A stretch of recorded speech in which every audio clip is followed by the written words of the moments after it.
চিন্তা করো না সুহা, এটা আদ্রিয়ান খান আয়ুষের রাজত্ব হলেও অফিসে আর খানবাড়িতে আমার রাজত্ব চলবে। কতদিনই বা আটকে রাখতে পারবে? এখনো তো বহু জিনিস শোধ করা বাকি। সোহা নিজ মনে হেসেই খুন হয়ে যাচ্ছে, কারণ সে তো এখন আয়েশের দলের লোক। যদিও সে অদ্রির ভালোই চায়। অদ্রি আর সোহা অনেকটা সময় গল্প করে কাটিয়ে দিয়েছে। এই ফাঁকে আয়াস ইউএস এর বিজনেসের দিকটা সামলে নিয়েছে। কাজ শেষ করে আয়াস অদ্রি রুমের সামনে এসে থমকে যায়। ভেতর থেকে অদ্রি আর সুহার কথা শোনা যাচ্ছে। আয়াস দরজাটা হালকা খুলে কথাগুলো শোনার চেষ্টা করলো। সোহার কাঁধে মাথা রেখে অদ্রি হতাশার শ্বাস ছেড়ে বলে উঠল, সুহা, এ সুহা, তোমার কি কিছু খেতে মন চায় না? সোহা অদ্রির মুখের দিকে তাকিয়ে দুদিকে মাথা নেড়ে বলে ওঠে, না তো ম্যাডাম, কিন্তু কি খেতে ইচ্ছা করবে? অদ্রি এবার উঠে বসে পড়ল আর সুহাকে নিজের মনে চাপা কষ্ট ব্যক্ত করতে শুরু করলো। আমার যখন যা করতে মন চায় আমি তাই করি। এই যে দেখো, এখন আইসক্রিম আর ফুচকা খাওয়ার জন্য মন কতটা ব্যাকুল হয়ে আছে আমার।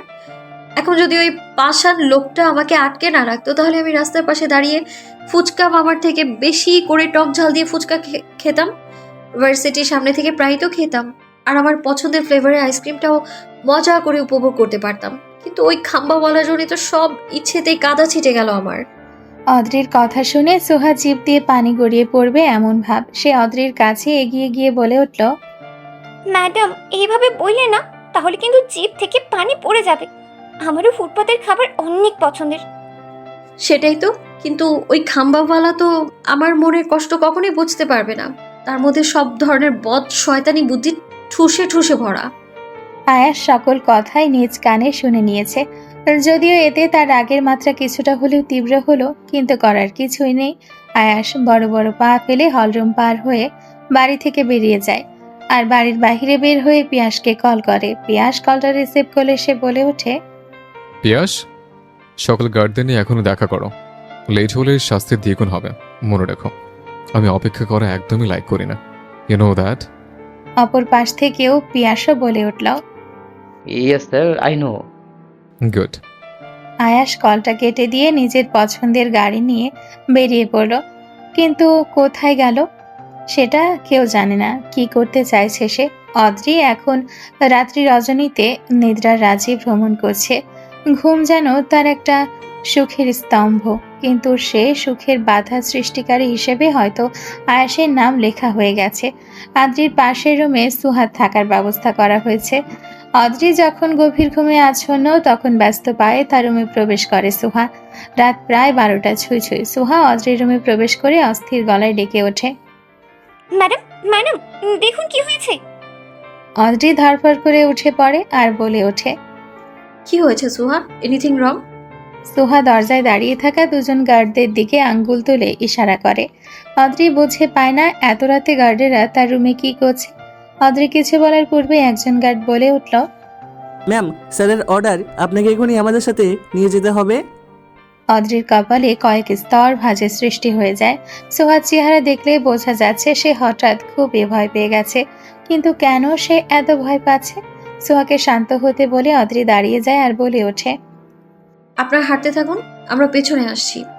গার্ডেরা তার কথা মেনে নিয়ে বেরিয়ে যায় আর অদ্রিয়া সুহার হাত ধরে এগিয়ে যায়। ডুপ্লেক্স বাড়ির নিচে এসে অদ্রি বেশ অবাক হয়ে পড়ে। এত গার্ড কেন? সবাই এমন চুপ করে দাঁড়িয়ে আছে কেন? কারোর মুখে কোনো প্রতিক্রিয়া নেই। আয়েশের কিছু হয়ে যায়নি তো? কেন যেন অদ্রির খুব অস্থির লাগছে, গলা শুকিয়ে যাচ্ছে। স্কার্ট ও টপস পরে এগিয়ে যাচ্ছে অদ্রি। বাড়ির বাহিরে পা রাখতে সে পিয়াসকে দেখতে পেল। পিয়াসের কাছে এগিয়ে গিয়ে সে জিজ্ঞেস করলো, আপনার স্যার কোথায় পিয়াস ভাই? পিয়াসা অদ্রির মুখের দিকে তাকিয়ে বলে উঠল, আসছে, আপনি একটু অপেক্ষা করুন আর আমাকে নাম ধরেই ডাকুন। ভাই বলে ডাকলে কেমন যেন লাগে ম্যাম। অদ্রির কেন যেন সকল কিছু সন্দেহ সন্দেহ লাগছে। আয়াস কোথায় গেছে, বা তাকেই কেন এখানে অপেক্ষা করতে বলেছে? তার ভাবনার মাঝে আয়াসের গাড়িটি অদ্রির সামনে দাঁড়িয়ে যায়। আয়াস গাড়ি থেকে নেমে চুলগুলো সেট করতে থাকে। সে আসার পরপরই দুটো ট্রাক বাড়ির সামনে এসে দাঁড়ায়। ট্রাক আসার সাথে সাথে গার্ডেরা ব্যস্ত হয়ে যায় সেখান থেকে কিছু নামাতে। কিন্তু ট্রাকে আছেটা কি? অদ্রি কপাল কুঁচকে তাকিয়ে আছে। এরই মধ্যে আয়াস বলে উঠল, তোমার সকল ইচ্ছা আমি পূরণ করবো জান। তোমার কোনো অপূর্ণ ইচ্ছে আমি আয়েশ বাকি রাখবো না। তোমার মুখের হাসির জন্য শত কিছু কোরবান করে দিতে রাজি আছে।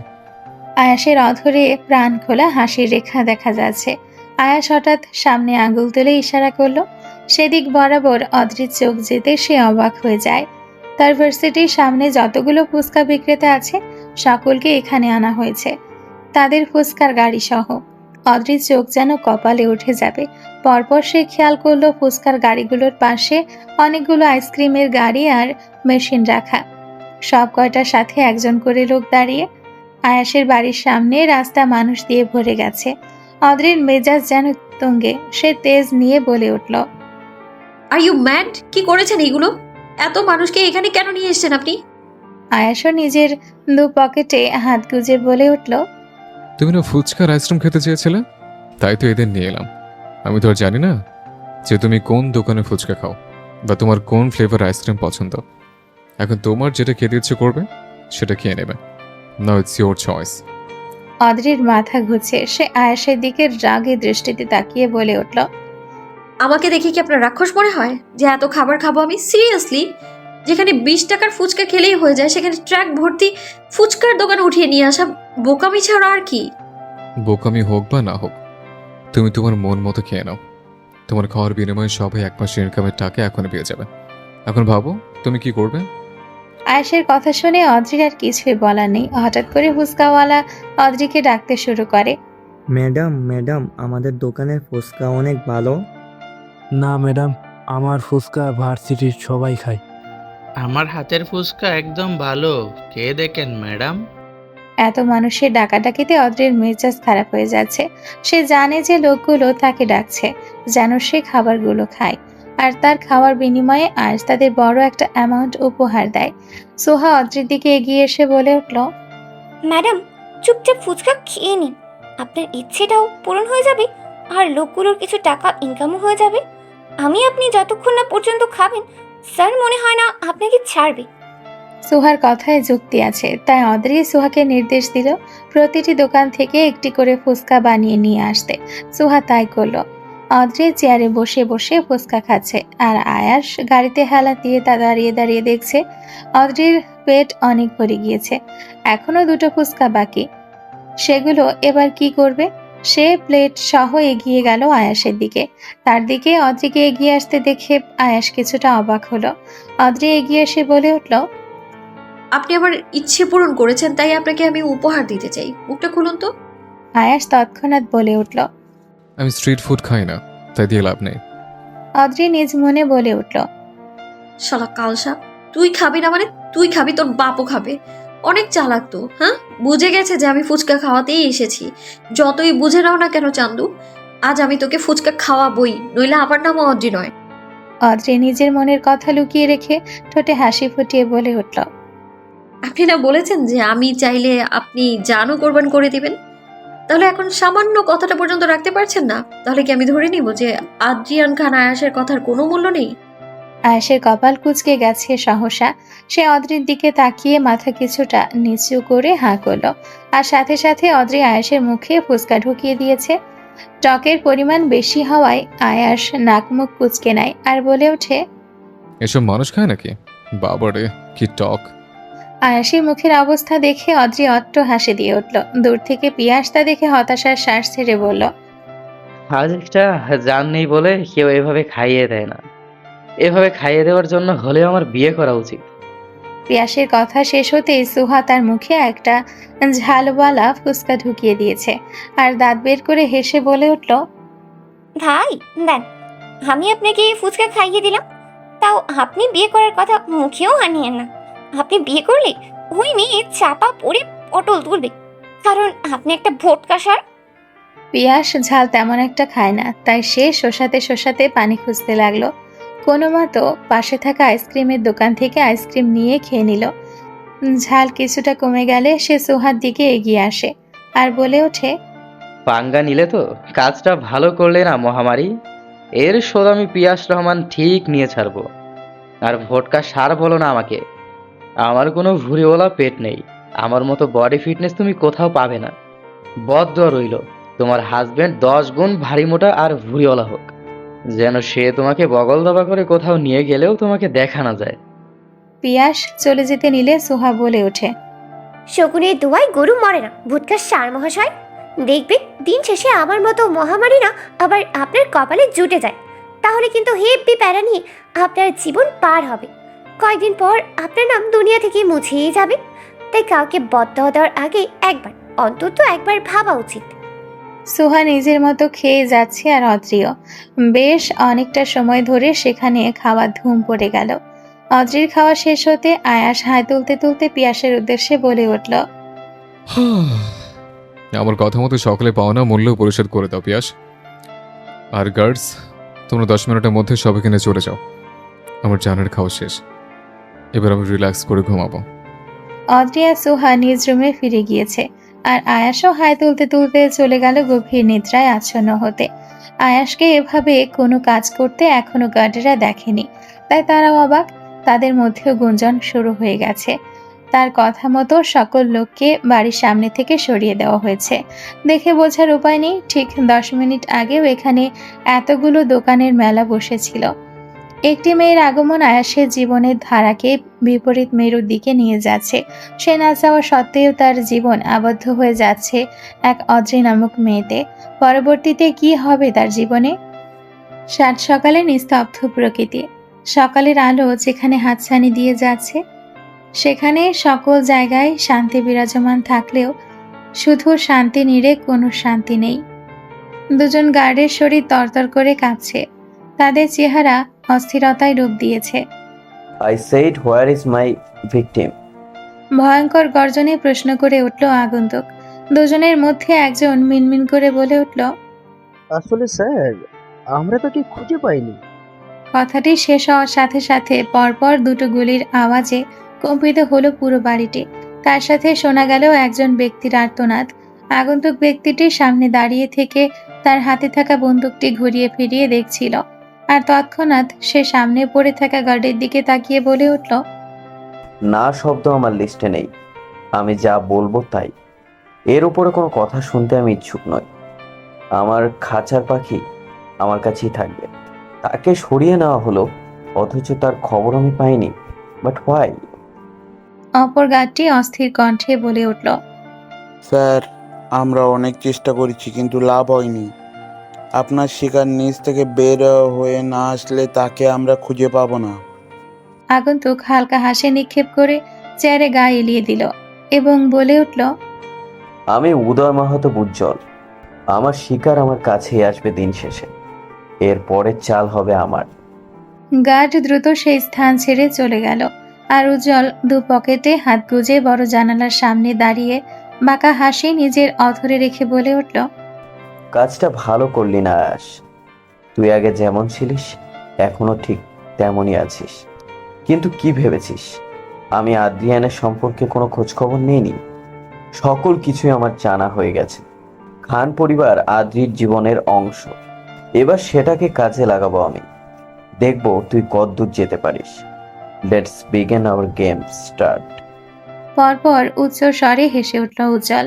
সে বুঝে গেছে অদ্রির জীবনই হচ্ছে এই খান পরিবার, কিন্তু সেখানে হাত দিলে তার কি হতে পারে তার সম্পর্কে তার কোনো ধারণাই নেই। কি হতে চলেছে সামনে অদ্রির জীবনে? সকাল সকাল অদ্রি সারা ঘর ছোটাছুটি করছে। আয়াস এখন আর অদ্রিকে ঘরে বন্দি করে রাখে না। মেইন দরজাটা লক করে রাখা হয়েছে, সেটা ছাড়া সম্পূর্ণ ডুপ্লেক্স বাড়িটি তার জন্য উন্মুক্ত। অদ্রি ঘর জুড়ে দৌড়াচ্ছে আর সোহা ওর পেছনে ছুটেই চলেছে। ম্যাডাম, ডিম দুধটা খেয়ে নিন। আপনার বড় আম্মু আমাকে সেদিন পই পই করে বলে দিয়েছেন যেন আপনাকে জোর করে হলেও এই দুটো খাবার খাওয়ানো হয়। না, আমি এগুলো খেতে পারি না, খেলে বমি আসে আমার। সরাও সুহা, নয়তো আমি তোমার চাকরি খেয়ে নেব একদম। সোহার পা হঠাৎ থেমে গেল। সে কোমরে হাত রেখে জোরে জোরে শ্বাস নিচ্ছে। এমন সময় পেছন থেকে কেউ বলে উঠল, তোমার দ্বারা এই কাজ হবে না মহামারী। স্যার থাকলে নিজেই সব করে নিতে পারতো। তুমি বরং 4 রাস্তার পাশে মশা মারতে বসে যাও। সোহা পেছনে তাকিয়ে পিয়াসকে দেখতে পেল। সহসা তার কপালখানা কুঁচকে যায়। সে তেড়ে গিয়ে পিয়াসের সামনে দাঁড়ায় আর দাঁতে দাঁত পিষে বলে ওঠে, আপনি চুপ করুন ভোটকার সার মহাশয়। দেখা যাবে কে 4 রাস্তার পাশে মশা মারতে শুরু করে। আপনি ভুলে যাবেন না আমরা একই গুরুর শিষ্য। আপনার ঘাড়ের রক 4 আনা বাঁকা হলে আমারটা 16 আনা বাঁকা। পিয়াস চুপ করে শুধু তাকিয়ে থাকে। তার কপালে শনি স্বয়ং আয়াসই টেনে এনেছে। এই মহামারীকে তার কপালে ঝুলিয়ে দিয়েছে, না পারছে কিছু বলতে আর না পারছে সইতে। সোহা পিয়াসের তর্কের মধ্যে সেখানে উপস্থিত হয় আয়াস। সারা চোখ মুখিয়ে লেপ্টে আছে ঘুমের রেশ। সিঁড়ি পেরিয়ে নিচে নেমে এলো সে। নিচে নেমে সোহাকে উদ্দেশ্য করে বলে উঠল, কি হচ্ছে সুহা? সকাল সকাল এত চটপট কিসের? আর ম্যাডামই বা কোথায়?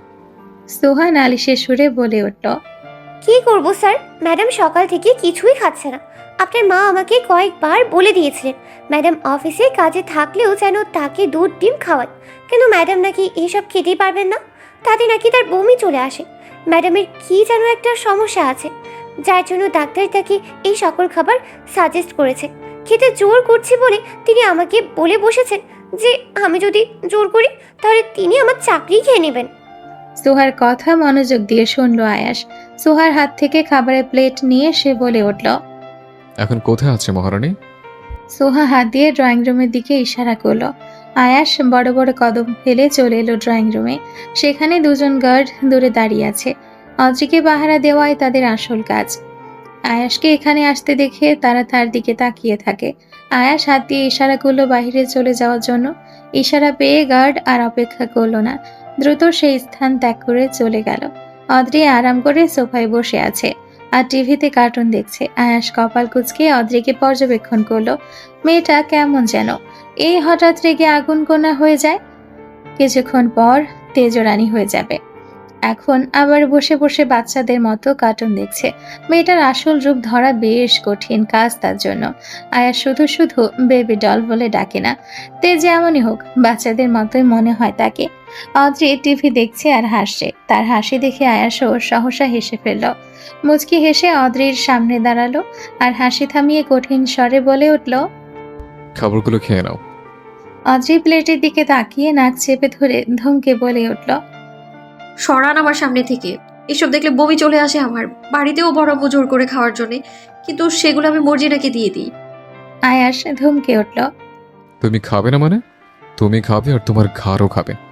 পুষ্টিযুক্ত খাবার না খেয়ে খেয়ে তো পুষ্টিহীনতায় ভুগছ। শরীরের দিকে একবার তাকিয়ে দেখেছ? অদ্রি চোখ ছোট করে তাকিয়ে বলে উঠল, একদমই আমার হ্যাংলা বলার চেষ্টা করবেন না। এই পুষ্টিহীন শরীর নিয়েও আমি ছেলেদেরকে লিয়েছি। আয়াস অদ্রির দিকে তাকালো কড়া দৃষ্টিতে। যা করেছো করেছো, এখন আর সেসব করবে না। কিন্তু কেন?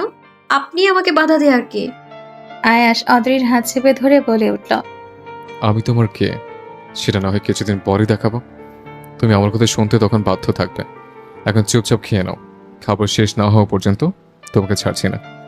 অদ্রি মোচড়ামচড়ি শুরু করে দিয়েছে। আয়াসের প্রচুর রাগ লাগছে। মেয়েটা এত তাড়া কেন? আয়াস অদ্রিকে টান দিয়ে তার কাছে নিয়ে আসে।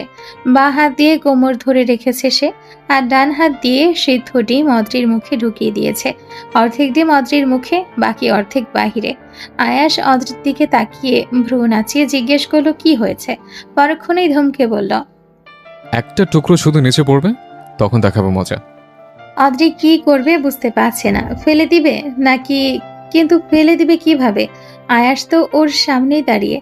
বাজে লোকটা ওর পেছনে আঠার মতো পড়ে আছে। অদ্রির চোখ টলমলো করে উঠল। সত্যি তার ডিম খেতে বমি আসে। সিদ্ধ ডিম সে সহ্য করতে পারে না।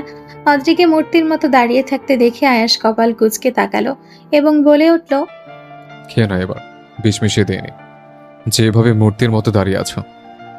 অদ্রিকে এখনো ঠাই হয়ে যেতে দেখে আয়াস দীর্ঘশ্বাস পেল আর তারপরে বাঁকা হেসে বলে উঠল, বেবিটাও ভাবছি আমিও ব্রেকফাস্টে করেই নেই, কি বলো? এই বলে আয়াস অদ্রির মুখের বাহিরে বেরিয়ে থাকা অর্ধেক ডিমের থেকে ছোট্ট একটা বাইট খেয়ে নিল। অদ্রি বা কি করবে? আয়াস দেখছে অদ্রি এখনো ঠায় দাঁড়িয়ে, তাই সে জোর করে তাকে বাকি ডিমটুকু খাইয়ে দেয়। না চাওয়া সত্ত্বেও অদ্রি ডিমটুকু চিবিয়ে গিলে নেয়। আয়াস এবার অদ্রিকে ছেড়ে দেয় আর দুধের গ্লাস নিয়ে এসে সেটাও পুরোটা জোর করে খাইয়ে দেয়। সব খাওয়া শেষ, কিন্তু অদ্রি একবারও কোনো কথা বলছে না আয়াসের সাথে। একদম নির্বাক প্রকৃতির মতো তাকিয়ে আছে সে। আয়াস অদ্রির দিকে এগিয়ে গেল আর সামনে দাঁড়িয়ে বলে উঠল, ঠিক আছে। আয়াসের কথা শেষ হওয়ার আগে অদ্রি বমি করে তার টি শার্ট ভরিয়ে দেয়। পরপর দুবার বমি করলো অদ্রি। আয়াস সহসা অদ্রিকে দু হাত দিয়ে আগলে ধরে আর বলে ওঠে, কি হচ্ছে তোমার জান? কথা বলো আমার সাথে। অদ্রি বমি করে দুর্বল চোখে আয়েশের দিকে তাকালো আর বলে উঠল, আমি বলেছিলাম আপনাকে যে আমি এইসব খাবার সহ্য করতে পারি না, অথচ আপনি জোর করলেন। আমাকে কষ্ট দিয়ে হয়তো আপনি বহুত শান্তি পান, তাই না? ঠিক আছে, তাহলে আমাকে একেবারেই মেরে ফেলুন না, তখন আর আপনার পথের কাঁটা হয়ে আমি থাকবো না। অদ্রির কথা শুনে আয়েশের প্রচুর রাগ উঠে গিয়েছে। সে অদ্রির কথা শুনে থাপ্পড় মারতে হাত উঠায়, কিন্তু সে থাপ্পড় আর অদ্রির গালে উঠেনি। আয়াস নিজের রাগকে সংযত করল। এতক্ষণ পিয়াসা সুহা দরজার ফাঁক থেকে সব দেখছিল। অদ্রির অবস্থা খারাপ দেখে সুহা এগিয়ে এসে অদ্রিকে ধরে নিয়ে যায় তার রুমে। অদ্রি চলে যেতে আয়াস দেওয়ালে সজোরে ঘুষি মেরে দেয়। পিয়াস আটকাতে চাইলে আয়াস ওকে ধাক্কা মেরে সরিয়ে দেয়। তারপরও পিয়াস চেষ্টা ছাড়েনি। আয়াসকে কোনো মতেই থামিয়ে সোফায় বসিয়ে দেয় আর বলে ওঠে, স্যার শান্ত হন প্লিজ। আপনি এমন করছেন কেন? ম্যাডাম কি আপনাকে খারাপ কিছু বলেছে? আয়াস পিয়াসের চোখের দিকে তাকিয়ে বলে উঠল, পিয়াস, আমি যতবার ওর ভালো করতে চেয়েছি ততবার খারাপটাই হয়েছে। 15 বছর আগেও তাই হয়েছে, আর এখনো। আমি কি ফিরে এসে ভুল করলাম? ওর যত্ন নিলেও তাতেও খারাপ হচ্ছে। আমার জন্য অসুস্থ হয়ে পড়লো, আর আমি ওর গায়ে হাত তুলতে চেয়েছিলাম। এই হাত থাকার থেকে না থাকে ভালো। কেটে দেবো হাতটা?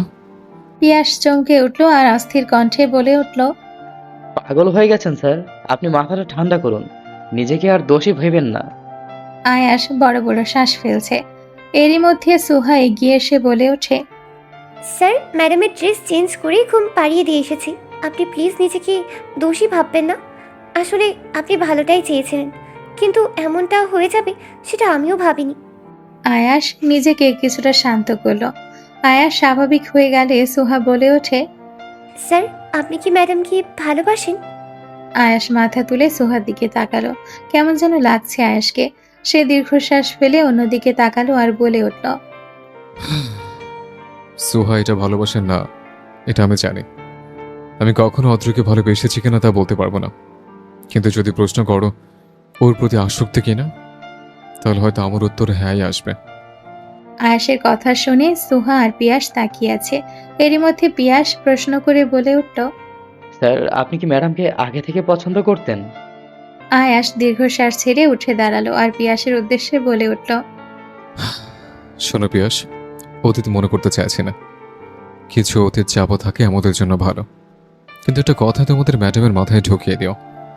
দিন শেষে আমি ছাড়া তার আর কোনো আশ্রয়স্থল নেই। দুনিয়া তার জন্য কখনো নিরাপদ ছিল না। সত্য সামনে চলে এলে তার দুনিয়া থমকে যাবে, সে হারিয়ে ফেলবে নিজেকে। তাই বাস্তবতায় গা ভাসানোর দরকার নেই। আদ্রিয়ান খান আয়াসের মাঝে ডুবে থাকলে সে নিরাপদে থাকতে পারবে।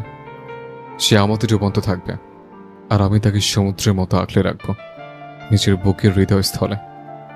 আয়াস নিজের মতো কথা বলে চলে গেল। বহু কথা তো বলে গেল, কিন্তু তার এক আনাও কেউ বুঝতে পারল না আয়াস কিসের অতীতের কথা বলে গেল, যার জন্য অদ্রি দুনিয়া থমকে যাবে। কি হতে পারে সে অতীত? আপনি আমার বইয়ে হাত দিয়েছেন কেন, বিদেশি মানুষ? কঠিন মেলি আওয়াজে ফিরে তাকালো সাদিব। পিছু ফিরেই ইতিকে দেখতে পেল সে। সাদিব ইতির চোখের দিকে তাকিয়ে আছে। ইতির নাক ফুলে ফেপে উঠছে বারে বারে। সামান্য বইয়ে হাত দেওয়ার জন্য এত কড়া মেজাজ নিয়ে কথা বলার কোনো মানেই হয় না।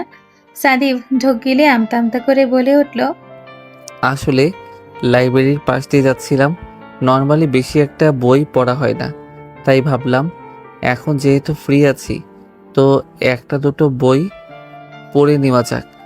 ইতি কণ্ঠ ভারী করে বলে ওঠে, বিনা অনুমতিতে যে কারোর কিছুতে হাত দিতে হয় না, সেটা আপনি বিদেশি বসে শেখেননি? সাদিফের কেন যেন অস্থির লাগছে।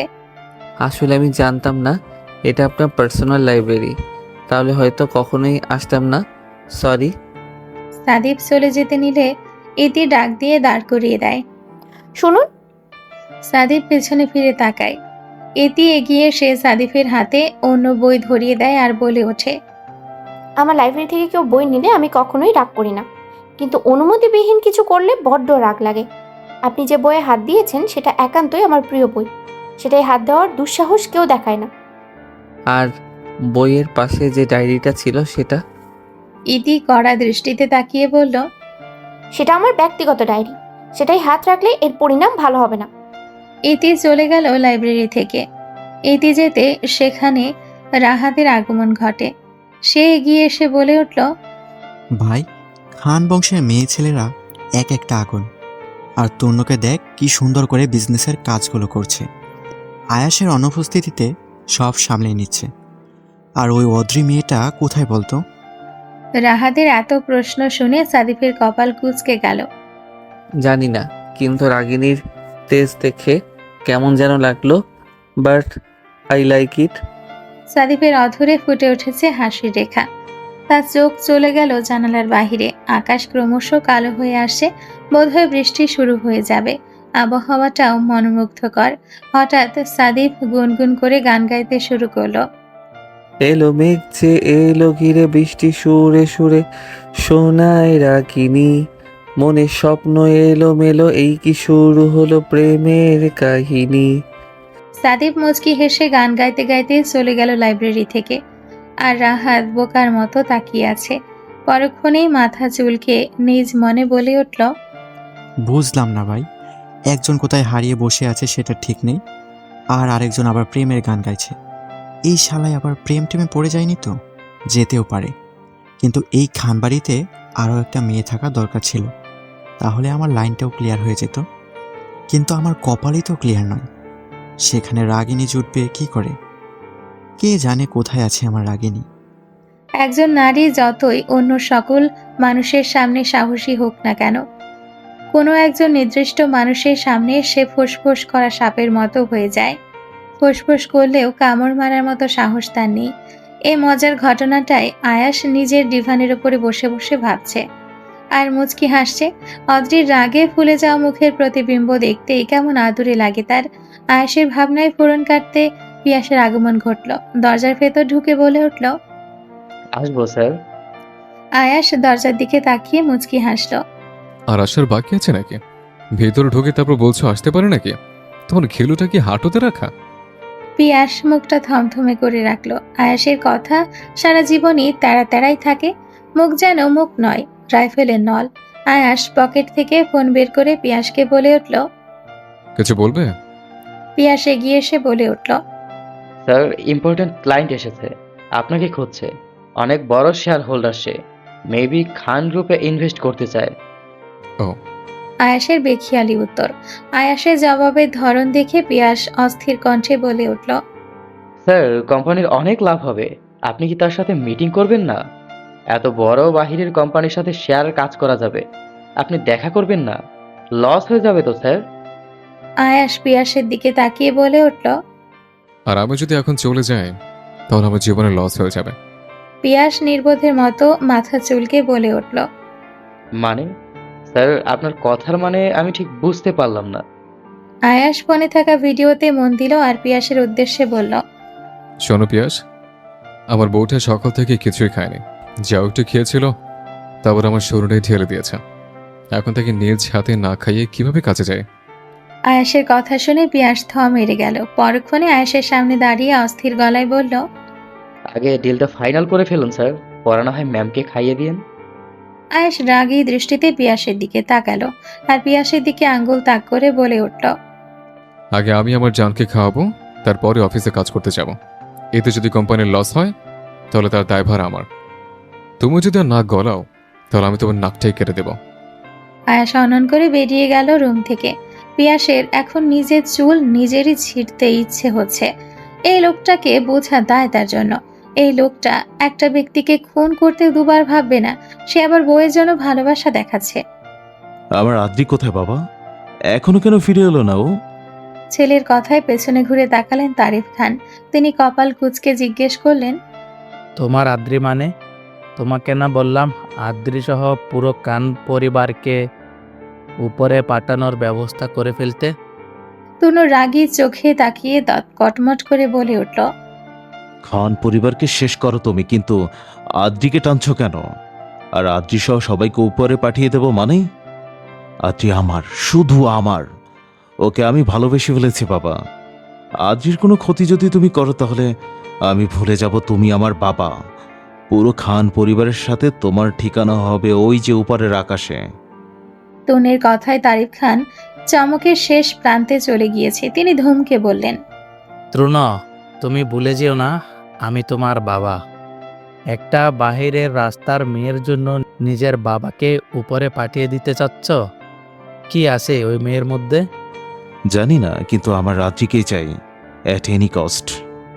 তনু হনহন করে বেরিয়ে গেল রুম থেকে। সে যেতেই তারিফ খান চেয়ারে হেলান দিয়ে বসে পড়লেন, আর অন্যদিকে মুখ করে বলে উঠলেন, আমার ছেলে হয়েও ও আদ্রিকে চাইলো কেন? ওই মেয়ে বেঁচে থাকলে এই কানবাড়ি, অফিস, সম্পত্তি সব পেয়ে যাবে। না না, কিছুতেই ওকে আমি সব নিতে দিব না। ছেলেটা আমার পাগল হয়ে গেছে একদম আদ্রিতে। ওকে না জানিয়ে এই রাস্তার মেয়েটাকে সরিয়ে ফেলতে হবে। রাস্তার মেয়ে বলেও ভুল হবে, স্বয়ং রাজের মালকিন বললে মানাতো, কিন্তু ওর কপালে তা নেই। আর আমি ওকে সেই সুখের রাজত্ব করতে দিব না। সব আমার হবে, আমি সব পাবো। আদ্রি অতীত জানার আগেই ওকে শেষ করে দিব। যত দ্রুত এর একটা ব্যবস্থা করে ফেলতে হবে। তারিফ খান জোর কদমে রুম থেকে বেরিয়ে পড়লেন। কিছু একটা ফোন দিয়ে এঁটে ফেলেছেন তিনি। অদ্রির অজানা রাজত্বের ভাগের আশায় উন্মাদ তিনি। কি হতে পারে এটার ফল? কিছুদিন যাবৎ মেহরাব প্রচুর ব্যস্ত হয়ে পড়েছিল। দুদিন পর বাড়ি ফিরেছে সে। খানবাড়িতে প্রবেশ করে সোফায় শরীরের ভর ছেড়ে দিল। ছেলেকে বাসায় ফিরতে দেখে সাজেদা খান নিচে নেমে এলেন, আর ছেলের করুণ মুখখানা দেখে এগিয়ে গেলেন। সব ঠিক আছে তো আব্বু? তুমি বাসায় আসলে না দুদিন, কাজ কি বেশি ছিল? মেহরাব চোখ জোড়া খুলে উঠে বসে, আর মায়ের মলিন চাহনির দিকে তাকিয়ে বলে উঠল, হ্যাঁ, অনেক চাপে আছি মা। শুনলাম দেশের বাইরে থেকে অনেক চোরাচালানি করছে। কে করছে ধরতে পারছি না। প্রমাণ খুঁজেও যেন সব হারিয়ে ফেলছি। তবে সাথে অনেক অবৈধ কাজও করে থাকে ডার্কনেস গ্রুপ। সেই গ্রুপটাকে খোঁজার আপ্রাণ চেষ্টা করে চলেছি। আর সেই সব বাদ দাও, বাসার সব ঠিক আছে তো? সাজেদা খান ছেলের পাশে বসে পড়লেন আর বললেন, হ্যাঁ, সবাই ভালো আছে। তুমি এবার নিজের শরীরটাকেও দেখো, কি অবস্থা করে ফেলেছো দুদিনে।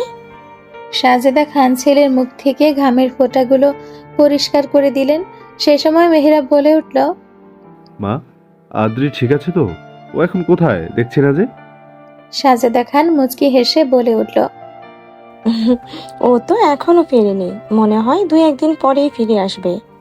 মেহরাব বেশ চিন্তিতভাবে বলে উঠল, আমার আয়াসকে একটু বিশ্বাস হয় না। অদ্রির কাছ থেকে ওকে দূরে দূরে রাখবে। আমার বোনের আশেপাশেও যেন ওকে না দেখি। এমন সময় ইউনিভার্সিটি যাওয়ার জন্য নিচে নেমে এলো। ভাইকে দেখতে পেয়ে এক ছুটে চলে গেল তার কাছে, আর হাসি হাসি মুখে জিজ্ঞেস করলো, কেমন আছো ভাইয়া? মেহরাব ইতিকে দেখতে পেয়ে এক হাত বাড়িয়ে দিল, আর বোনটাকে কাছে টেনে বলে উঠল, দুই মহারানীকে ছাড়া ভালো থাকি কি করে? ইতি কপাল কুঁচকে বলল, 2 মহারানী মানে? কেন, তুই আর অদ্রি, তোরা দুজনেই আমার কাছে মহারানীর সমান। কিন্তু ভাইয়া, অদ্রি তো তোমাকে পছন্দ করে না।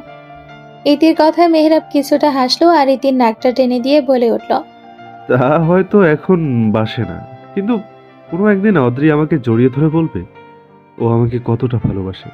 সেটা যদি জীবনের শেষ সময়ও হয়, আমি হাসি মুখে আমার বোনকে আগলে নিব। আমার জীবনের অমূল্য সম্পত্তি তো তোরা দুজনেই। সাজেদা খান ছেলে মেয়েদের পাগলে আলাপ শুনে মুচকি হেসে চলে গেলেন। ছেলেটা 2 দিন পর বাড়ি ফিরল। এবার তাকে মন ভরে খাওয়া দাওয়া যত্ন করতে হবে তো। ভাইয়ের থেকে বিদায় নিয়ে ইতিও চলে গেল ভার্সিটিতে। এবার মেহরাবও ফ্রেশ হতে চলে গেল। শরীরটা বড্ড ম্যাচ ম্যাচ করছে। এতক্ষণের সকল ঘটনা দূর থেকে আহনাফ খান আর ইমাম খান দেখলেন। ইমাম খান আহনাফ খানের দিকে তাকিয়ে বলে উঠলেন, কি বুঝলেন ভাইজান? সব ঠিক হবে আবার? আহনাফ খান দীর্ঘশ্বাস ছেড়ে বললেন, বলতে পারছি না। মেয়েটাকে তো নিজ হাতে মানুষ করলাম। কার মতো তেজ পেয়েছে তা তো দেখতেই পারছো। একদম পরিপূর্ণ তেজরানী হয়ে উঠেছে। কতদিন চলবে এই মান অভিমানের ঘটনা আমি নিজেও জানি না। আমি শুধু ওদের একসাথে দেখতে চাই। ইমাম খান হতাশার শ্বাস ফেললেন, কারণ তিনি জানেন এত বছরে যে কাজ হয়নি সেটা এখন কিভাবে হতে পারে। অরুণিকার মতো একটা মেয়ে কখনোই মাথা নিচু করবে না। মেহরাব যদি শুরু থেকে অদ্রিকে মেনে নিত তাহলে হয়তো এই দিন দেখা লাগতো না। আহনাফ খান আর ইমাম খান বেরিয়ে গেলেন অফিসের উদ্দেশ্যে। এতদিন জাননি ছেলেমেয়েরা ব্যবসায় হাত দিয়েছে, সব তো তাদেরই, তাই নিজের জিনিসগুলো তারা বুঝে নিক। যতই হোক এতদিনের গড়ে তোলা সকল সম্পদ, তাই তো দেখতে যাচ্ছে সব ঠিকঠাক চলছে কিনা। রান্নাঘরের সামনে আয়াসকে দেখে 2জন সার্ভেন্ট এগিয়ে গেল। স্যার কিছু লাগবে আমাদের বলুন, আমরা এনে দিচ্ছি। আয়াস তাদের দিকে তাকিয়ে বলল, আপাতত আপনারা রান্নাঘর থেকে বেরিয়ে যান, যতক্ষণ আমি থাকবো ঠিক ততক্ষণ। যদি ভিতরে আসেন তো। আয়াসকে আর কিছুই বলতে হলো না। সার্ভেন্টরা দ্রুত পায়ে বেরিয়ে গেল রান্নাঘর থেকে। আয়াস ঠোঁট কামড়ে পুরো রান্নাঘরটাকে খুঁটিয়ে খুঁটিয়ে দেখছে। এতগুলো শেলফ আর এতগুলো ড্রয়ার, কোথায় কি আছে সে নিজেও জানে না।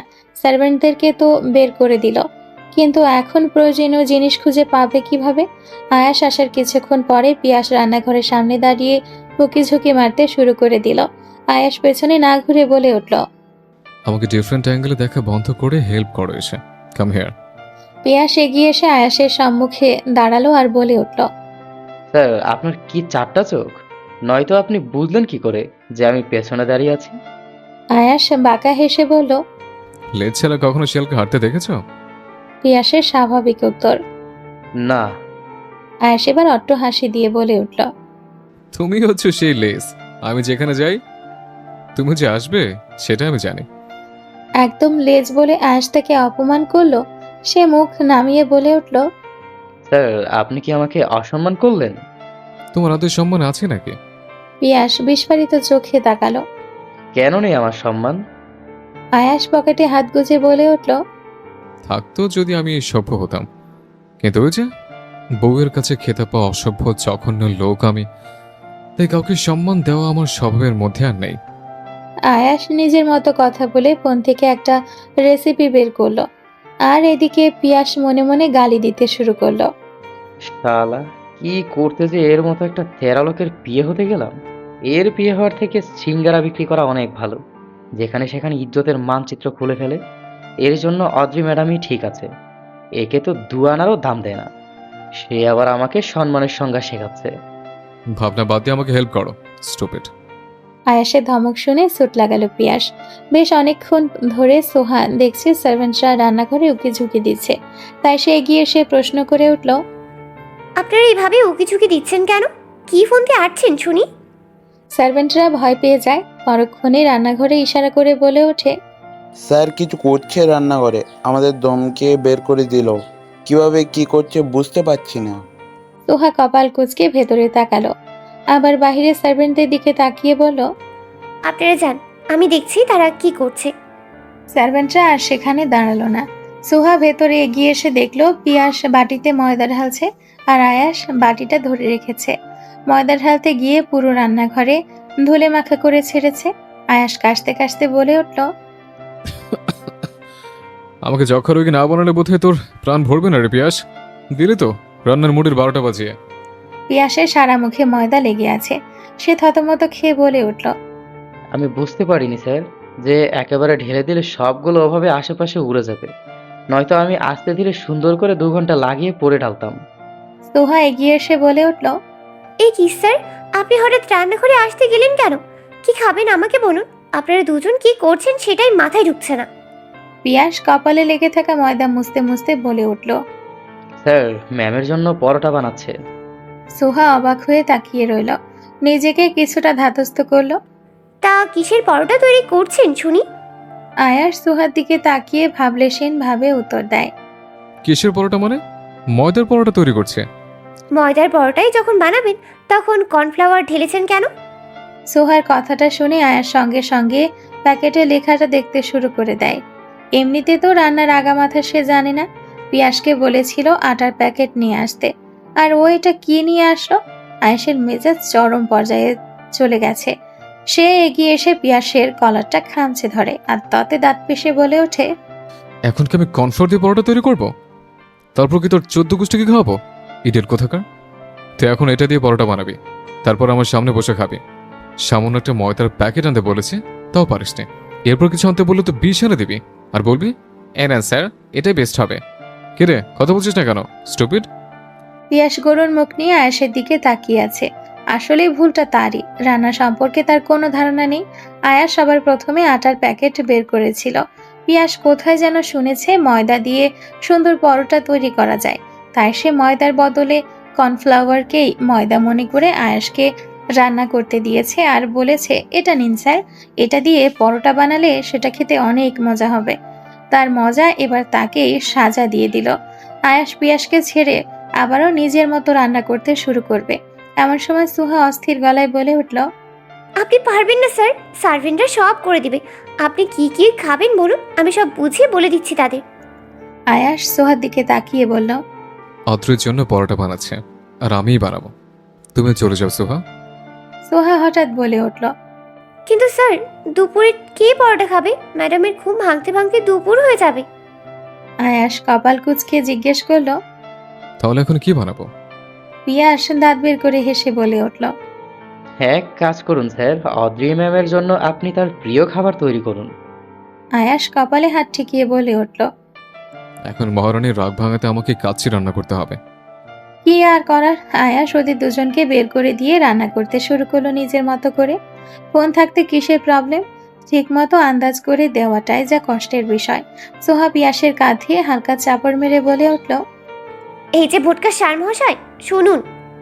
পিয়াস তেতে উঠে বলল, খবরদার মহামারী, আমাকে একদম ভোটকা সার বলবে না। স্যারের সামনে ইঁদুর হতে পারে, কিন্তু গোপনে খবর নিয়ে দেখো, আমার ভয় সবাই সিটিয়ে যায়। ও বাবা, হয়েছে হয়েছে, সাহসের অনেক সার্টিফিকেট আমি দেখে নিয়েছি। এবার বলুন তো স্যার কি করে জানলো ম্যাডামের পছন্দের খাবার খাচ্ছি? পিয়াস সোহার দিকে তাকিয়ে বলে ওঠে, এটা তখন থেকে আমি নিজেই ভেবে যাচ্ছি, স্যার ম্যামের সম্পর্কে কিছুই জানার কথা নয়, কারণ এখানে আসার পর থেকে আমি তার সাথে সাথেই আছি। বাড়িতেও ম্যামের সাথে তার কথা হয় না, বাহিরেও তাদের তেমন ভাব নেই। দেখা হলেই দুজন নিজের মধ্যে ঝগড়া শুরু করে দেয়। আর বিডি আসার আগে তো স্যার ম্যামকে চিনতই না। সত্যিই চিনতো না? এক দৃষ্টিতে তাকিয়ে আছে পিয়াসের দিকে। পিয়াস সোহার চোখের দিকে তাকালো, কেমন যেন মায়ায় ভরা আঁখি দুটো। মেয়েটার কথার তেজ থাকলেও চোখের তেজের বিন্দু মাত্র চিহ্ন নেই। এই চোখ যেন পিয়াসের হৃদয়ে কম্পনের সৃষ্টি করে তুলছে। তাই সহসা চোখ সরিয়ে নিল পিয়াস, আর অন্যদিকে মুখ ফিরিয়ে বলে উঠল, আমার মতে স্যার আন্দাজে বলেছেন যে ম্যামের কাচ্চি প্রিয়, তাছাড়া আর কিছু কোনো সম্ভাবনা নেই। সোহাও আর কথা এগুলো না, পিয়াসকে ফেলে চলে গেল নিজ রুমে। আয়াস যতক্ষণ রান্নাঘরে কাজ করেছে পিয়াস ঠিক ততক্ষণ বাহিরেই দাঁড়িয়েছিল, কিন্তু আয়াস একবারও তাকে ভেতরে আসার অনুমতি দেয়নি। বেশ অনেকটা সময় নিয়ে আয়াস রান্নাঘর থেকে বের হলো। তার হাতে একটা বড় বাটি ঢাকা, হয়তো এটাতেই কাচ্চি রাখা আছে। আয়াস পিয়াসকে দেখতে পেয়ে বলে উঠল, সার্ভেন্টকে ডেকে রান্নাঘরটি পরিষ্কার করে দিতে বলো, আর সোহাকে বলো আমার জানকে নিচে নিয়ে আসতে। পিয়াস সার্ভেন্টদের ডেকে পরিষ্কার করতে বলে ওপরে চলে গেল সুহা আর অদ্রিকে ডেকে আনতে। সার্ভেন্টরা রান্নাঘরের দিকে হাঁ করে তাকিয়ে আছে, যেন এখানে রান্না নয় ডাকাতি করা হয়েছে। পুরো রান্নাঘর এলোমেলো, আটা এক জায়গায়, চাল আরেক জায়গায়, পুরো রান্নাঘর তছনছ হয়ে গেছে। এই সকল কিছু গোছাতে গোছাতে তাদের অনেকটা সময় পার হয়ে যাবে। অদ্রি ঘুম ভাঙতেই সোহা তাকে নিচে নিয়ে এসেছে। আয়েশ ফ্রেশ হতে রুমে গেছে। অদ্রি নিচে এসে সোহাকে উদ্দেশ্য করে বলে ওঠে, আমাকে এইখানে কেন নিয়ে এলে সোহা? আমি কিছুই খাবো না, ভালো লাগছে না আমার কিছুই। সোহা কিছু বলবে তার আগে পিয়াস আগ বাড়িয়ে বলে উঠল, ম্যাম, স্যার আজকে আপনার জন্য নিজের হাতে রান্না করেছেন। আপনি যদি না খান তাহলে তিনি কষ্ট পেতে পারেন। সকালে ইচ্ছে করে স্যার কাজটা করেননি। আয়াস তার জন্য রান্না করেছে, এটা কি শুনল সে? অদ্রি হাঁ করে তাকিয়ে রইল কিছুক্ষণ, পরে নিজে টেবিলে বসে পড়ল। সোহা বাটির ঢাকনা সরিয়ে দিল, তার সাথে সাথে সুন্দর একটা ঘ্রাণ ছড়িয়ে পড়ল চারিদিকে। সোহা অদ্রির প্লেটে খাবার বেড়ে দিল। কাঁচা হাতে রান্না কেমন হবে এর স্বাদ অদ্রি তা জানে না। কিছুটা দ্বিধা নিয়ে সে খাবারটা মুখে তুলল, কিন্তু এক লোকমা খেয়ে বুঝে নিল আয়াস রান্নাটা ভালোই করে। কাঁচির টেস্টটা একদম দুর্দান্ত হয়েছে। অদ্রি নিজ মনে হেসে প্লেটের খাবারগুলো শেষ করলো। অদ্রিকে খেতে দেখে পিয়াস কিছুটা শান্ত হলো। যাক বাবা, অন্তত অখাদ্য বলে গালি তো আর দেয়নি। অদ্রি নিজের মতো খেয়ে উঠে পড়লো, আর সোহা পিয়াসের উদ্দেশ্যে বলল, তোমাদের স্যারকে বলে দিও রান্নাটা ভালো হয়েছে। আমার পছন্দের কাচ্চিটা এত সুন্দর করে রান্না করে দেওয়ার জন্য ধন্যবাদ তাকে। যদিও আমি জানি না সে কিভাবে জেনেছে যে এটা আমার প্রিয় খাবার, তাও তাকে ধন্যবাদটা দিয়ে দিও। কারণ অদ্রি মানুষের গুণের প্রশংসা করতে জানে। আদ্রিয়ান খান আয়াস যে এত ভালো রাঁধুনি সেটা আগে জানা ছিল না। যাই হোক, তোমার স্যারকে বলো আমি 2 দিনের মধ্যে বাড়ি ফিরতে চাই। অদ্রি নিজের মতো কথা বলে ড্রয়িং রুমের দিকে এগিয়ে গেল, আর দূর থেকে আয়াস সবটা দাঁড়িয়ে দাঁড়িয়ে দেখলো। অথরে হাসি রেখা দেখা যাচ্ছে। আয়াস নিজের শার্টের হাতা ভাঁজ করতে করতে নিজ মনে বলে উঠল, এই আদ্রিয়ান খান আয়াস কখনোই রান্নাঘরে পা রাখেনি, শুধুমাত্র তোর জন্যই পা রাখা। তোর পছন্দের খাবার ছাড়া আমি যারা কিছুই বানাতে শেখেনি। কতবার হাত পড়েছে, তাও শিখেছি শুধুমাত্র তোর জন্য। অথচ দেখ, দিন শেষে তোর কাছে আমি আয়াস অপরাধী। কবে বুঝবি আমাকে? সকাল সকাল অফিসে পৌঁছাতে পারেনি আয়াস। অনেকটা লেট করে অফিসে পা রেখেছে সে, কিন্তু অফিসে এসে সে এত বড় একটা চমক পাবে সেটা সে আশাই করেনি। আহনাফ খান মালিকের চেয়ারে বসে আছেন, তার দৃষ্টি আয়াসের দিকে নিবদ্ধ। আয়াস তার বাবার দিকে তাকিয়ে রইল। কিছুক্ষণ পরে এগিয়ে এসে জিজ্ঞেস করলো, কেমন আছো বাবা? আহনাফ খান কপালে ভাঁজ ফেলে জিজ্ঞেস করলেন, ভালো, কিন্তু তুমি একা এলে যে? আরুনিকা কোথায়? তোমার সাথে তোর ফিরে আসার কথা ছিল। আয়াস জানে সে তার বাবার সামনে মিথ্যে কথা বলতে পারবে না, ছোট থেকে কখনো বলেনি, সেখানে এখন মিথ্যে বলবে কিভাবে? তোমার আরণিকে একটু অসুস্থ বাবা, 2 দিন পর ফিরে আসবে খান বাড়িতে, তাই তাকে ফেলে আমি আসলাম। আহনাফ খান তীক্ষ্ণ দৃষ্টিতে তাকিয়ে রইলেন, পরক্ষণেই বলে উঠলেন, দেখো আদ্রিয়ান, আমি জানি যে তুমি আরুনিকাকে পছন্দ করো না, কিন্তু সম্পর্কে ও তোমার বোন হয়। ওর খেয়াল না রাখো, কিন্তু কখনো কোনো ক্ষতি করো না। আহনাফ খানের কথা শুনে আয়াস নিজ মনে হেসে উঠল আর মনে মনেই বলল, বাবা, তুমি আসলে পাগল হয়ে গেছো। ইচ্ছে করে কেউ কি নিজের জীবনের ক্ষতি করে? অদ্রবিহীন আয়াসের কোনো অস্তিত্ব নেই। শি ইজ মাই লাইফ বাবা। ওকে ছাড়া শ্বাস নেওয়াও কষ্টের, যে কোনো ক্ষতি করা তো অনেক দূরের বিষয়। আহনাফ খান আয়াসকে ডেকে বললেন। আদ্রিয়ান, বুঝেছ আমার কথা? আয়াস ধ্যান ভেঙে আহনাফ খানের দিকে তাকালো আর বলল, বুঝেছি, কিন্তু আপনি বললেই তো ও আমার বোন হয়ে যাবে না? ওকে কখনো আমি আমার বোনের দৃষ্টিতে দেখিনি, আর ভবিষ্যতেও দেখব না। আহনাফ খান আয়াসের কথার মানে বুঝতে যাননি। তিনি চেয়ার থেকে উঠে আয়াসের কাঁধে হাত রেখে বললেন, তোমাকে আমি ভরসা করি আদ্রিয়ান, যতই হোক তুমি তোমার সন্তান। আমি যদি ভুল না হই তাহলে তুমি অত্রির অতীত জানো। আয়াস তার বাবার চোখের দিকে তাকিয়ে নির্বিকার ভাবে বলে উঠল, অবশ্যই জানি, কিন্তু সেটা তুলনায় সামান্য। সকল গোপন তো আপনি লুকিয়ে রেখেছেন, আর এত কিছু জেনে আমি সবকিছু ঘোলাটে করতে চাইনি। অদ্র যে খান পরিবারের কেউ নয়, এইটুকু ব্যতীত আমার আর কিছু জানা হয়নি।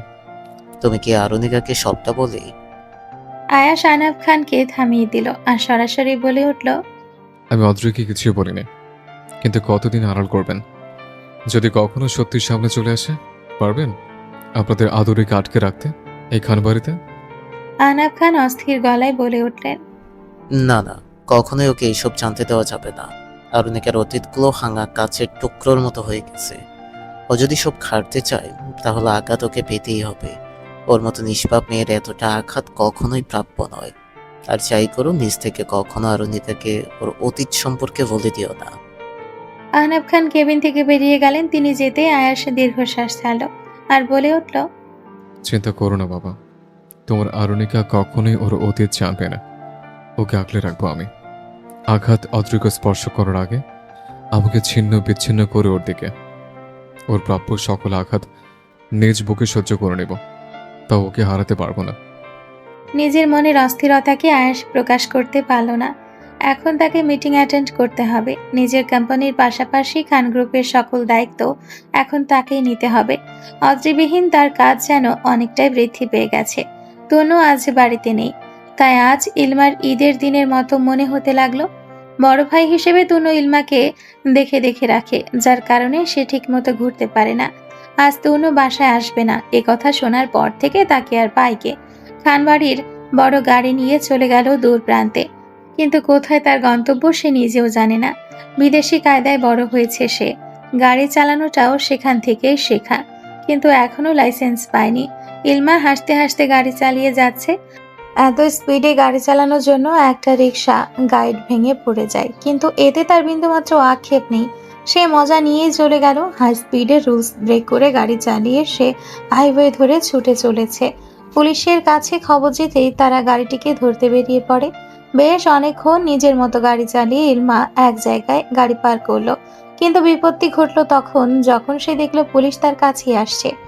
সে দ্রুত গাড়িতে বসে পড়ে আর স্পিড বাড়িয়ে দেয়।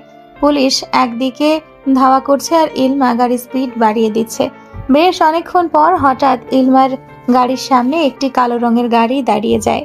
ইলমা তা দেখে অস্ফুট স্বরে বলে উঠল, ও মাই গড, শিট শিট শিট। কোনো মতে গাড়ির ব্রেক কষল সে। এতে মাথায় কিছুটা আঘাতও লেগে যায়। ইলমা মাথাটা সোজা করে কপাল স্পর্শ করে হাতটা সামনে নিয়ে এলো। তরতাজা রক্ত গড়িয়ে পড়ছে। তা দেখে ইলমা রেগে আগুন হয়ে যায়। টালমাটাল অবস্থায় বেরিয়ে আসে গাড়ি থেকে। সে বের হতে অপর পাশের গাড়ি থেকে কালো শার্ট কোট পরা একজন লোক বেরিয়ে আসে। ইলমা সে লোকটির দিকে তেড়ে যায় আর তার কলার খামচে ধরে বলে ওঠে, বাস্টার্ড, তুই কি তোর চোখ কপালে নিয়ে চলিস? জায়গার কি অভাব যে রাস্তার মাঝে গাড়ি রেখে দিয়েছিস? তোকে তো পুলিশে দেওয়া উচিত। সামনে দাঁড়িয়ে থাকা লোকটি বাঁকা হাসলো আর তাচ্ছিল্য করে বলে উঠল, যে কিনা ফুল স্পিডে বেপরোয়াভাবে গাড়ি চালিয়ে দুটো মানুষের অ্যাক্সিডেন্ট করে রেখে এসেছে, সে আমাকে পুলিশে দেওয়ার কথা বলছে। How funny. ইলমা কিছুটা নড়ে চড়ে ওঠে। সে মনে মনে ধরে নিল তার সামনে স্বয়ং পুলিশের কেউ দাঁড়িয়ে আছে। ইলমার ধ্যান ভাঙল না। সে অযথা ভাবনায় ব্যস্ত। এরই মধ্যে পুলিশের 3টি গাড়ি সেখানে এসে পৌঁছালো। গাড়ির আওয়াজে ভাবনা থেকে বেরিয়ে এলো ইলমা। পেছনে ফিরে দেখলো পুলিশ তার দিকেই দৌড়ে এগিয়ে আসছে। পুলিশ এগিয়ে এসে ইলমাকে টেনে ধরার আগে সামনে দাঁড়িয়ে থাকা লোকটি পুলিশের হাতটা ধরে ফেলে আর বলে ওঠে, ডোন্ট টাচ হার। উঠতি বয়সী মেয়ে সে, না বুঝেই সে কাজটা করে ফেলেছে। আমার লোক দিয়ে আহত লোকদের হসপিটালে পাঠিয়ে দিয়েছে। মেয়েটি আর এমন করবে না। ট্রাফিক রুলস ভাঙার কারণে তার সকল জরিমানা আমি দিয়ে দিচ্ছি। তাও তার বিরুদ্ধে কোনো কেস করার দরকার নেই। পুলিশ অফিসার কপালে ভাঁজ ফেলে বলে উঠলেন, আপনি কে? কি পরিচয় আপনার? আর মেয়েটি বা আপনার কি হয়? সামনে দাঁড়িয়ে থাকা ব্যক্তিটি মুচকি হাসলো আর বলল, আমি হচ্ছে উদয় মাহাতো উজ্জ্বল, মাহাতো গ্রুপের এমডি। আপাতত মেয়েটির সাথে আমার কোনো সম্পর্ক নেই। পুলিশ সদস্যর একজন বলে উঠল, তাহলে তাকে বাঁচিয়ে আপনার লাভ কি? আপনাদের কি কোনো দিক দিয়ে মেয়েটিকে বাংলাদেশি মনে হচ্ছে? বাইরের নিয়ম কায়দায় বড় হলে যা হয় আর কি। তবে চিন্তা নেই, মেয়েটি নিজেও আহত হয়েছে। মনে হয় না এই ভুল সে দ্বিতীয়বার করবে। পুলিশেরা বেশি ঘাটল না। এমনিতেই বিজনেসম্যান, তার উপর মেয়েটিকে দেখে ভালো ঘরেরই মনে হচ্ছে, তাই তাকে জরিমানা করে ছেড়ে দেওয়া হয়েছে। ইলমা তখন থেকে একভাবেই দাঁড়িয়েছিল। অতি উত্তেজনায় মানুষ যেমন হয়ে যায় আর কি। উজ্জ্বল হালকা কেশে বলে উঠল, আপনি কি আমার কলারটা ছাড়বেন নাকি সারাদিন এভাবেই দাঁড়িয়ে থাকবো? ইলমার সাথে সাথে ছেড়ে দিল উজ্জ্বলকে আর মিনমিন করে বলল, হ্যাঁ হ্যাঁ, ছেড়ে দিয়েছি। আর ওইসব থ্যাংক ইউ দিতে পারবো না। আপনার অ্যাকাউন্ট নাম্বার দিন, আমার পাপা আপনার সব টাকা দিয়ে দেবে। উজ্জ্বল অট্ট হাসি দিয়ে বলে উঠল, আপনার কি মনে হয় আমাকে দেখে? উজ্জ্বল যে জিনিস একবার দিয়ে দেয় সেটা আর কখনোই ফিরিয়ে নেয় না। Fire queen. ইলমা কপাল কুঁচকে বলল, ফায়ার কুইন মানে? কেন জানেন না? ফায়ার মানে আগুন আর কুইন মানে রানী। আর আপনি হলেন আগুনের রানী। পরিচয় হওয়ার আগেই কলার চেপে ধরতে পারে, তাকে আর অন্য নামে ডাকা মানায় না। By the way, you looking so pretty. উজ্জ্বল তার অধরে বাঁকা হাসি রেখে গাড়িতে চেপে চলে গেল। আর ইলমা কপাল কুঁচকে নিজের মতো বলে উঠল, লোকটা বোধহয় মেন্টালি ভাবে সিক, নয়তো এতগুলো টাকা দিয়ে আমাকে বাঁচিয়ে দিয়ে গেল কেন? এরকম সিক একজন মানুষ কোম্পানি চালালে সেটা তো ক্রাশ করে উড়ে যাবে। ইলমা এবার তার গাড়িতে চেপে আস্তে ধীরে বাড়ির দিকে রওনা দিল। আজ বাড়িতে গেলে মায়ের বকা তার প্রাপ্যই হয়ে রয়েছে, আর তনুর সামনে পড়লে তাকে আর বাঁচায় কে? এই সকল কিছু ভাবতে ভাবতে ইলমা গাড়ি ছুটিয়ে চলে গেল খানবাড়ির দিকে। বহুদিন বাদে রান্নাঘরে পা রেখেছেন খানবাড়ির বড় কর্ত্রী। যদিও তার আর সে বয়স নেই, রান্নাঘরের আশেপাশেও তিনি আসেন না। তার আগমনের পেছনে বড় একটা কারণ অবশ্যই আছে। সেখানে এসে গলা খাকারি দিলেন, তা আমার দাদু ভাই আসবে কবে? কেউ কি সেটা বলতে পারবে? আসমা খান শাশুড়ির দিকে এগিয়ে গিয়ে বলে উঠলেন, আসলেই মা, আদ্রান তো বলে যায়নি কবে ফিরবে। কাজ শেষ হলেই অনামিকাকে নিয়ে ফিরে আসবে, আপনি চিন্তা করবেন না। আমিনা খান নাকমুখ কুচকে বলে উঠলেন, আরুনিকা করে মাথাটা খেয়ে না তো। যত সব আদিক্ষেতা, এসব দেখলে শরীরটা জ্বলে যায়। একটা বেনামহীন মেয়েকে নিয়ে তোমরা যতটা লাফালাফি করো, সেটা আমার দাদুভাইকে নিয়ে করলে লাভ হতো। তাহলে এত বছর ছেলেটা দূরে থাকতো না। কত বছর পর আমার প্রাণটা ফিরে এলো, কিন্তু তাও ওই রাক্ষসী মেয়ে শান্তি দিল না। কোম্পানির চেয়ারে বসে পড়েছে। খোদা, এত মানুষের মরণ লেখেন, কিন্তু এই মেয়ের লেখেন না কেন? দাদিয়া, আমার বোন সম্পর্কে আর একটা বাজে কথা বললে আমি ভুলে যাব তুমি আমার গুরুজন হও। আমিনা খান পেছনে ফিরে মেহেরাবকে দেখতে পেলেন। সে কিনা এখন রাগী চোখে তাকিয়ে আছে। আমিনা খান গা জ্বালানো একটা হাসি দিয়ে বললেন, বোনের জন্য এত দরদ যে?